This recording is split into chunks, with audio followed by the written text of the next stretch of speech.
चला आज आपण पाहतोय युग्ममाला कंठस्थी कुर्वर्थम. बोर्डाच्या परीक्षेला आपल्याला एकूण 6 गुणांसाठी येणारे प्रश्न आहेत. त्यामध्ये आपल्याला माध्यम भाषा उत्तरम लिखत आणि वाक्यम शुद्धमचम लिखत असे प्रश्न येतात. युग्ममालेतील प्रथम श्लोक.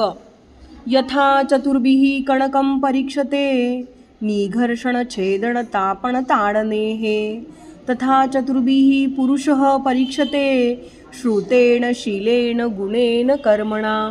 अर्थात ज्याप्रमाणे सोन्याची परीक्षा म्हणजेच पारख ही घासणे, छेदन करणे म्हणजेच तोडणे, तापवणे आणि हातोडीने ठोकणे या 4 प्रकारांनी होते, त्याचप्रमाणे ज्ञान, चारित्र्य, सद्गुण, कर्म या 4 प्रकारांनी मनुष्याची परीक्षा घेतली जाते.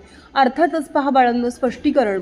सोन्याची चकाकी तपासण्यासाठी त्याला घासावे लागते, ते काळे पडते की नाही पाहण्यासाठी त्याला तापवावे लागते, त्याचा चिवटपणा पाहण्याकरता त्याला तोडावे लागते, हातोड्याने ठोकून त्याचा मऊपणा हा गुणधर्म कसाला लावला जातो. थोडक्यात सोन्याची शुद्धता सिद्ध करण्यासाठी त्याला 4 कसोट्या द्याव्या लागतात. त्याचप्रमाणे मनुष्य ज्ञानी आहे का, सदाचारी आहे का, गुणी आहे का यावरूनच त्याचा चांगुलपणा सिद्ध होत असतो. श्लोक क्रमांक 2. यत्र विद्वज्जनो नास्ति श्लाघ्यस्तत्राल्पधीरपि निरस्तपादपे देशे एरंडोपी द्रुमायते. अर्थात पहा बाळांनो, जेथे ज्या समाजामध्ये ज्या समूहामध्ये विद्वान नसतो तेथे अल्पबुद्धीचा मनुष्य प्रशंसनीय ठरतो, अर्थात पात्र ठरतो.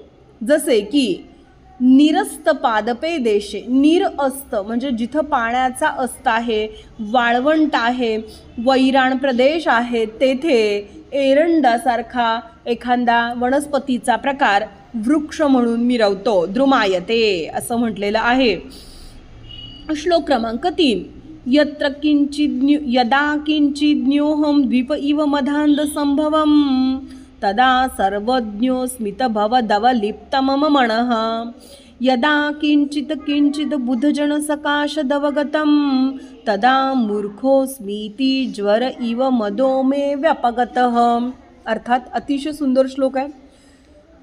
एक मनुष्य स्वतःलाच म्हणतोय, जेव्हा मला थोडेसे ज्ञान प्राप्त झाले तेव्हा मी मदानं म्हणजेच गर्वानं आंधळा झालो, हत्तीप्रमाणे आंधळा झालो आणि अहम ब्रह्मास्मी, मी सर्वज्ञ आहे या मतानुसार मी खूप मोठ्या गर्वाने वेढलो गेलो.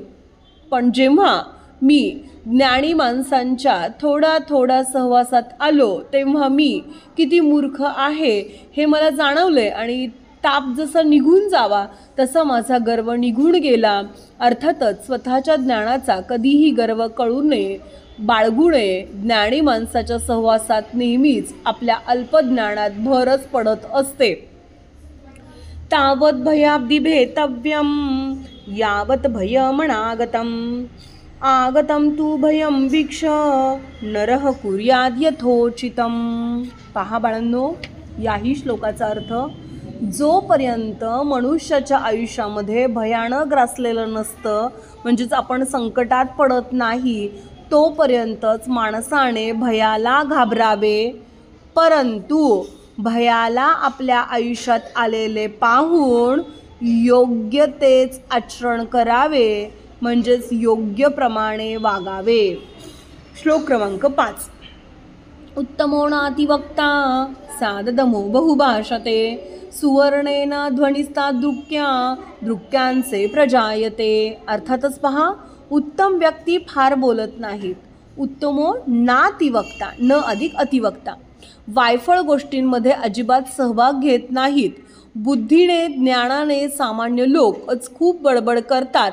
ज्याप्रमाणे काशांच्या भांड्यांचा आवाज फार होतो पण सोन्याच्या भांड्यांचा किंवा सोन्याचा होत नाही, येथे त्यांना सांगायचं आहे की ज्ञानी माणसे वायफळ बोलत नाहीत, त्यांचे ज्ञान अल्प आहे. अशीच माणसे नेहमी बडबड करत असतात.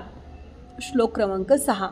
यादृश्यं वपते बीजं क्षेत्रमासाद्य कर्षकः सुकृते दुष्कृते वापी तादृशं लभते फलम. पहा बाळांनो, अर्थात शेतकरी शेतात जाऊन ज्या पद्धतीचं ज्या तऱ्हेचं बीज लावतो त्याचंच तसंच फळ त्याला मिळते. म्हणजेच कृती चांगली किंवा वाईट यांवरून मनुष्याला फळ मिळते. चांगल्या कृतीचे चांगले उत्तम आनंददायी फळ मिळते, तर वाईट कृतींचे क्लेशदायी फळ मिळते. अर्थातच पेरावे तसे उगवते असं आपल्याला या श्लोकामध्ये सांगितलेलं आहे.